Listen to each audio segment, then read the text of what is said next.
Well, I had heard very little about Bumpy Johnson and Mayme Johnson, and that's even growing up in Harlem. It's kind of embarrassing to admit because they are such fabled and known characters in this community, especially among the older folks.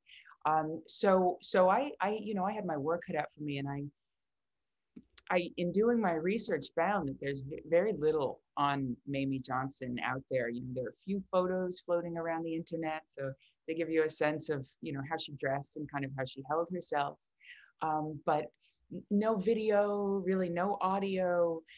Luckily, though, there is a book that she wrote with Karen Quinones Miller called Harlem Godfather. And I think it's Harlem Godfather, like the life of the infamous Bumpy Johnson or something like that, or and she starts it when she's a teenager and born in 1915 in North Carolina, and then we travel through her finding her way to Harlem, and meeting Bumpy and kind of wooing Bumpy because she knew who he was. So she kind of made it her point to make that her husband. And then all the stories of, their lives, their fabulous lives in New York City. And also his time in Alcatraz and how horrible and tough that was for her. So, I thank God for that book. I really relied on that as a source, but not having more also gave me freedom to kind of create this, this character that I imagined she'd be like. So it was kind of best case scenario. I mean, I look, I think to be a gangster's wife, you kind of have to be a gangster yourself, right? And I think she truly is, she's an elegant gangster. Maybe she's not, toting a gun, though we do see her wielding one in season one. She's a tough woman. She's tough. She's smart. She's savvy. She's she's able to run the household on her own, which is pretty much the most gangster job a woman can do, is to rear a child, solo. So yeah, I think she's totally kind of his equally yoked in that way. I think Mayme Johnson is a spectacular woman. I think she's just the epitome of class and grace, but also strength and intelligence and kind of unwavering fearlessness. And she's faced with a lot, but she handles it gracefully. Their relationship is not an imperfect one. No relationship is perfect. So they the thing about them though is they, there's this expression, I don't know if you have something similar, is bend but don't break. So they bend, they have their moments, they have their difficulties, but they never break. They're solid to the core.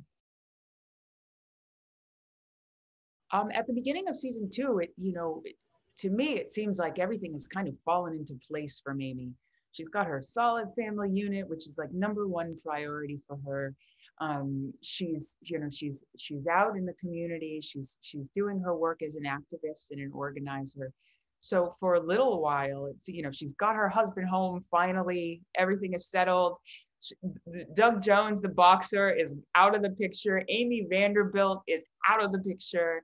Life is good, and all is well at home. And obviously, can't stay like that for long because it's not real life, and also doesn't make for very interesting television if things are good all the time. So at least when we start off, we see she's back in New York after a few months away down south, which was miserable for her. Yeah, she's just in a good place.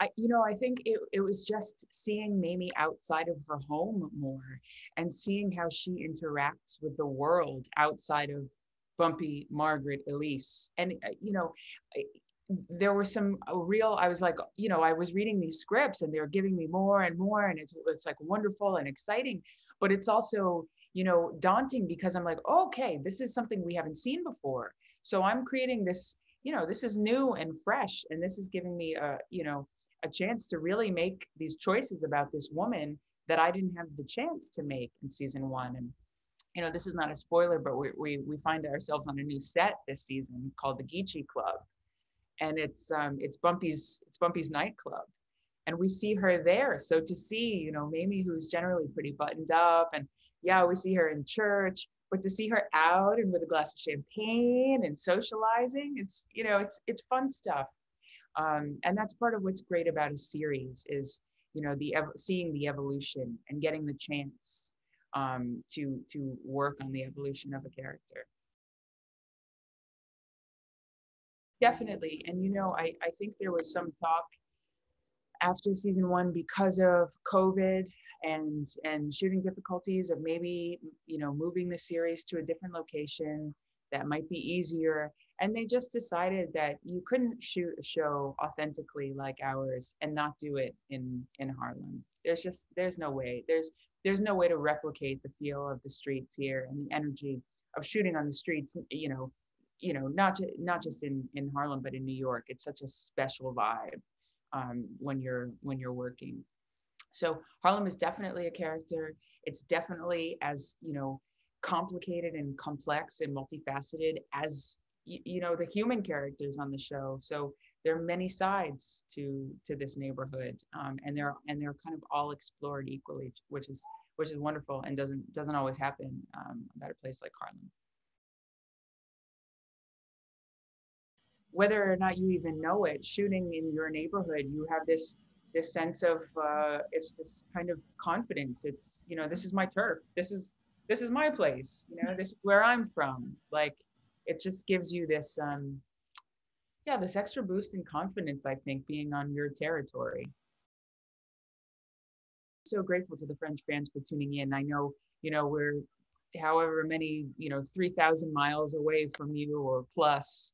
So, that you're interested in a little show about a even smaller neighborhood in New York City is a blessing. So please join us season 2, because as good as season 1 was, this series on this season on Stars Play is going to blow you away, I think.